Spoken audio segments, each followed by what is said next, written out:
The following program is presented by the Far East Broadcasting Company because stories of people living out the gospel with their lives inspire all of us. FEBC, taking Christ to the world through radio and new media. Learn more at FEBC.org. I look at my new position as I am investing in the leadership pipeline of the next generation of biblically grounded, passionate, fire-filled leaders that will make a difference around the world.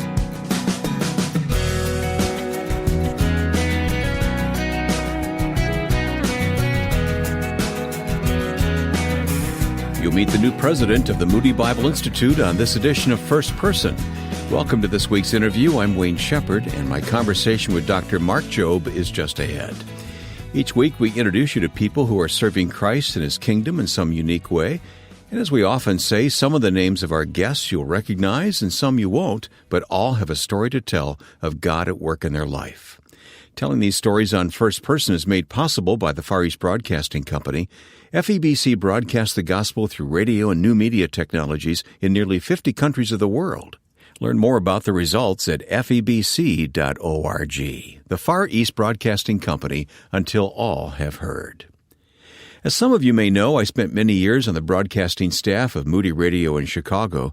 Since those days, my life continues to intertwine with Moody in many ways, so I was interested in meeting Mark Jobe. Mark is the 10th president in the long and storied history of Moody and brings a renewed sense of purpose and mission. He grew up in Spain as the son of missionaries, and that's where our conversation began. You know, my father became a believer at the age of about 18 at a Youth for Christ rally. In fact, Wayne, it's interesting because my mother and my father both became believers at the same rally but did not know each other. Is that right? And they, years later, found out that it was at the same place, same message. Where was that? This was in northern Indiana, Youth for Christ rally, downtown Gary, Indiana, actually. Yeah. And radical conversion, and my dad wanted to do the most radical thing that he could think of. He was inspired by the missionaries that had recently died in the Amazon jungle. So he said, I want to go to the Amazon jungle. Well, he didn't end up in the Amazon jungle, but he ended up as a missionary in Chile, where he would go horseback to these villages in the mountains. I was 6 months old when they left the country. After a few years there, he wanted to go, my parents wanted to go to a more unreached area. So they explored Spain a bit, and we landed in a city of 130,000 people with no Protestant evangelical church at all in the entire city, and none in its history, which is amazing. Starting from scratch. We literally met in a whitewashed horse stable for the first 5 years. And now there's thousands of believers all over Spain that can trace their roots back to that little horse stable. Is that right? In northern Spain. How do you account for that? I know it's the Lord, but I mean, how humanly do you account for that?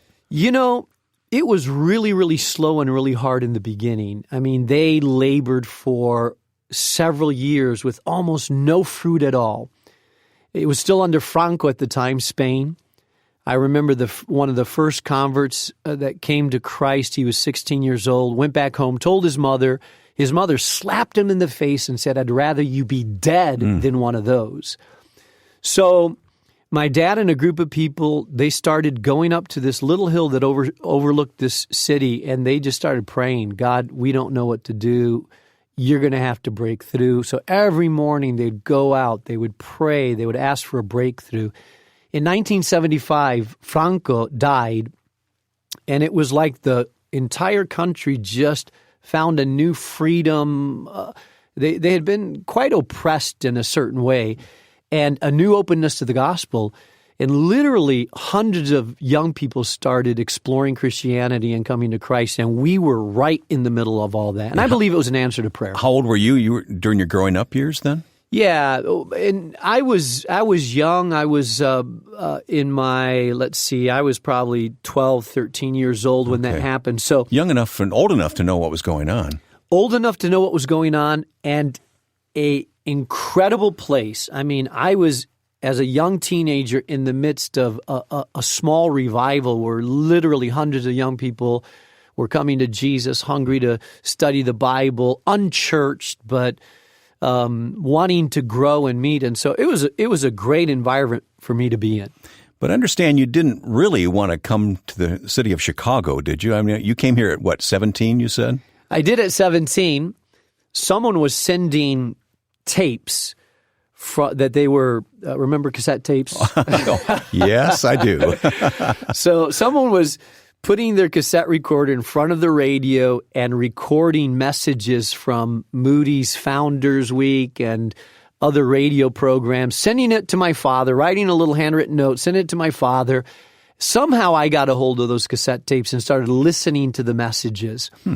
I didn't know anybody that had ever gone to Moody. I was very unfamiliar with Moody, never been on the campus.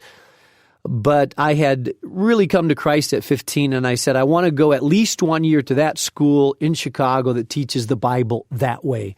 And so at 17, I landed in O'Hare Airport to come to a school in the heart of Chicago. First impressions? First impressions, urban jungle, did not like it, noisy, a lot of people. I mean, I was ready to get out of Chicago. I mean, Wayne, I grew up in a town in northern Spain of 200 people. My phone number was 8. And literally, this little village that we took turns carrying firewood to go to school, and I'm dropped in the heart of this mega city, Chicago. It was definitely culture shock. By the way, your mom is still in Spain? My mom is 81 years old. She lives in northern Spain. What an awesome woman. She's my secret weapon because she walks 4 miles every day and she prays. Oh, boy. And I'm on the top of her prayer list. Yeah. How often do you get to see her? You know, we've been going to Spain for the last so many years. Every summer we try to go over there and at least spend a couple weeks with her.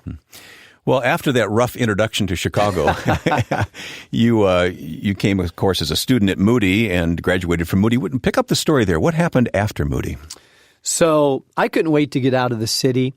While I was a student at Moody, a pastor told me, I know you want to go back to Europe. They told me, the nations have come to the city. If we can reach the cities, we can reach the world. And he challenged me, why don't you plant a church in Chicago first? I wanted to say, get thee behind me, Satan. I didn't want to hear that. I wanted to get out of here. But it was one of those seeds that I just couldn't shake. And so through a series of different divine circumstances, at the age of 21, I found myself walking up the steps of a little church on the southwest side of Chicago, back of the yards neighborhood, gang-ridden neighborhood, drug dealers on the corner, the church kind of falling apart, and stepping in to be the pastor of about 18 people. And that led to? So I did what, I remember my first day, Wayne, stepping up and sitting in the empty church building, opening up my Bible and saying, now what do I do? I mean, I was 21, wasn't from the city, but I did what I have a passion to do. I've always had a heart for evangelism.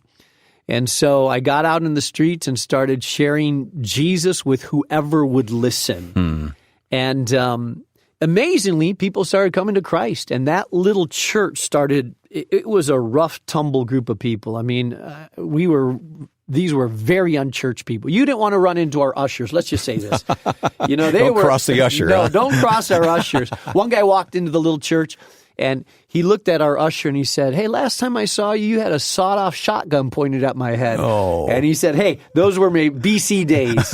Before Christ. Before Christ. And so that little group of people started to grow and grow and grow, and now it's turned into the ministry that we call New Life Community Church in Chicago. Yeah, and multiple campuses throughout the Chicago city and surrounding area. True? Yes. So that little group grew. And now we are at 27 different locations around Chicago. We have 44 worship services on Sunday, ministered about 7,000 people, and have a great team of, it's a very multicultural church, a lot of first-generation believers. We've led to Christ, baptized in the last 3 years about 1,200 people. It's such a fun place to be a part of. And you're not leaving the church to become president at Moody. You're still there, right? I'm still there. And, that was one of the non-negotiables for me. I told the board, I will be a much better president if I have my hands involved in ministry in Chicago. Well, we asked the students to do that. Exactly. And so I'm a volunteer pastor now. I've transitioned. I'm bivocational. Let's say that. I'm bivocational. How about that? So, but Moody, the whole heart of Moody is to train people to do exactly what I've been involved in doing for a long time. And so I felt like I can do it better if I'm still doing it myself. We'll continue meeting the new president of the Moody Bible Institute coming up on this edition of First Person. Listening to your station is my first priority when I get home. Sometimes I even listen twice. First on the radio and then through the internet. Thank you for all your hard work. The Far East Broadcasting Company receives millions of responses each year from grateful listeners. FEBC is dedicated to taking Christ to the world through radio and new media. To learn more, please visit febc.org. That's febc.org. The Far East Broadcasting Company, until all have heard.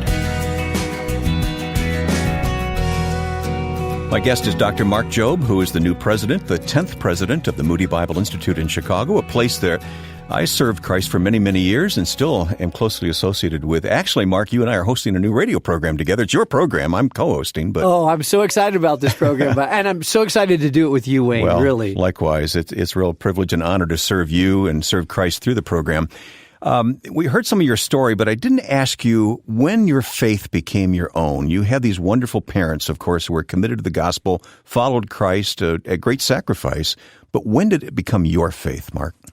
I was 15 years old, a sophomore in high school, grown up in the church, saw the authenticity in my family, but God doesn't have grandchildren. No. Only children. And at 15 years old, I knelt in the basement of my grandmother's house, and I said, God, I've known the gospel, but I need to surrender. And so at 15, I surrendered my life to Jesus Christ in the basement of my grandmother's house, and I knew then I was making a huge decision and my life would never be the same. Mom and Dad had to be very happy. Oh, yeah. The thing about my parents is they always lived not perfect lives, but they were always authentic. I never had this desire to rebel against it because I felt like I was seeing something that was real, something that was authentic, something that made me want to say, hey, I want that too. Yeah.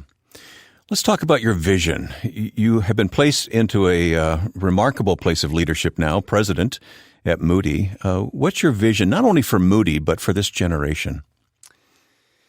It was a big decision because I was super engaged in planting churches, leading people to Christ. And so when Moody said, would you consider this? My first reaction was probably not. I love Moody, but I don't think I want to lead Moody. But Dee and I, as we fasted and prayed, felt a sense that, hey, I'll give you clarity in the process. What attracted me to saying yes to this opportunity is that I have a real passion for this unchurched, more and more secularized generation of people that know very little about Jesus. Mm-hmm. And I've been throwing my heart and energy into reaching this sort of secular. I spend a lot of time with unchurched people, unsaved people. That's my world. I remember John Stott years ago saying, if our only friends are Christians, we failed. Yes. And I have the opportunity to be in a very unchurched world and talk to people that know nothing about the Bible and preach to a group of people that I know every time I preach, there's people there that this is their first experience in a Christian church. And so what drew me to this opportunity here at Moody is the idea that I have the incredible privilege of being able to shape and speak into the hearts of a generation of young people here that really come from all over the world and are going out to all over the world. I rode the elevator this morning with a young woman from Malaysia who's studying at Moody. Oh, I've met so many international students that have traveled. Yesterday I met some people from France, from Hong Kong. Today I met someone from Algeria. I mean, it is people from all over the world coming, getting saturated with the gospel, and in creative, entrepreneurial ways, the same message, but being creative at reaching this generation for Christ. We have the greatest opportunities, I think, than any generation before us. However, some of the greatest challenges than any generation before us. What are some of those challenges? You know, the world has become, our world, America, has become much more secularized. We live in a global world where people are influenced now through media like never before. We live in a very polarized world, especially in America, yes, where politics oftentimes has sort of sabotaged some of the conversation about Christianity that we have. I've been pastor for a long time. I've never seen the aggressiveness that I see now in some unchurched people. Before it was like, it doesn't matter. Now aggressiveness turned towards Christianity in a negative way, almost Okay. like if you're a Christian, that means you hate me. Yeah. There's always been segments, and I've pastored in some tough areas in Chicago, but now it feels like I'm seeing a generation that it's an insult to them if they believe you're a Christian. Like immediately they're charged up against you. And I think that we live in a generation that we have to overcome some things that previous generations did not have to overcome in reaching people for Jesus. So how do we overcome it? I mean, you're the parent of some people in their teens and early 20s. I do, and I think it's always been the same, Wayne. I think it's always been the same. I think we communicate a clear message that points to Jesus, but it's got to be saturated in love and grace. And acceptance. Exactly. Even though there are differences, acceptance. Absolutely. For example, I pastored in the Lakeview neighborhood, which is the highest concentration of gays and lesbians in the entire state of Illinois, and would get questions all the time. When the Gay Pride Parade marched right in front of our church, we didn't go out there with signs condemning or hating. We actually got a bunch of water bottles on hot July day that it was going, and with little stickers that said, "Thirsty, try Jesus," and just tried to love on some people. And the response that I had so many incredible conversations from a community of people that would normally be aggressively against the church. Yeah, literally a cup of cold water. Exactly. Yeah. What do you miss about the pastorate, being a pastor? I know you're still going to volunteer as that bivocational pastor, but you've got a lot of responsibility at Moody now too. I do have a lot of responsibility, and I think what I want to make sure that doesn't happen, a place like Moody, obviously people have come to study, they're Christians, and I just want to make sure that, like for years I've done, that I'm in the midst of the unchurched secular world as well, because I don't want to lose touch with the people that I'm really trying to reach. Right. You mentioned earlier how the world has shrunk in a sense. Those weren't your words, but it's a global world that we live in now. You've traveled extensively. What have you learned through travel and through interaction with the church and non-believers in other places?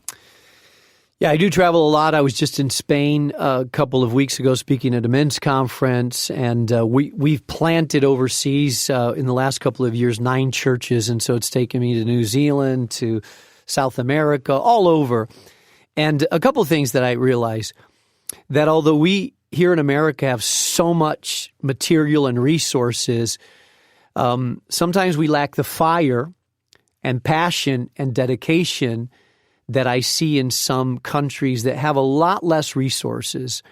If we can combine the passion and dedication with some of the resources that we have, we would have a powerful, powerful combination. And so my son, my 19-year-old son, just took 6 months, and he was in Australia. He was in Mozambique, Africa, sleeping in a tent with no running water. Didn't take a shower for 3 weeks in Nepal. I was proud of it too.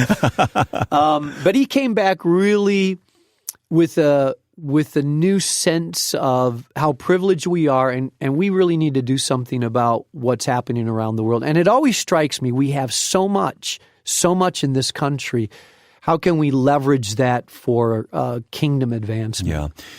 As we travel, I'm sure you've had this happen too. You realize that you're not there to give answers. You're there to listen, and they have so much to teach us in these other lands, don't they? I mean, the church is growing so much more rapidly in other parts of the world than it is here at home. Absolutely.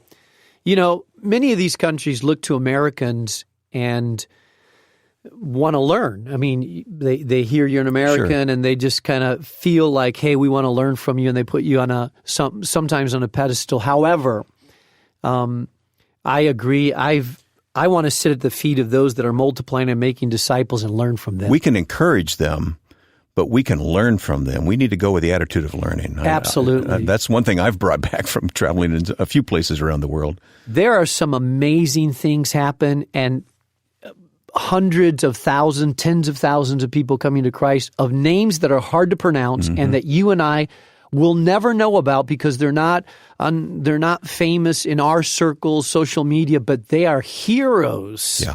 Heroes of the gospel. No question about that. So where is this all taking you personally? I mean, you've got a new lease, so to speak, on life as the new president at Moody. Where's it going for you, Mark?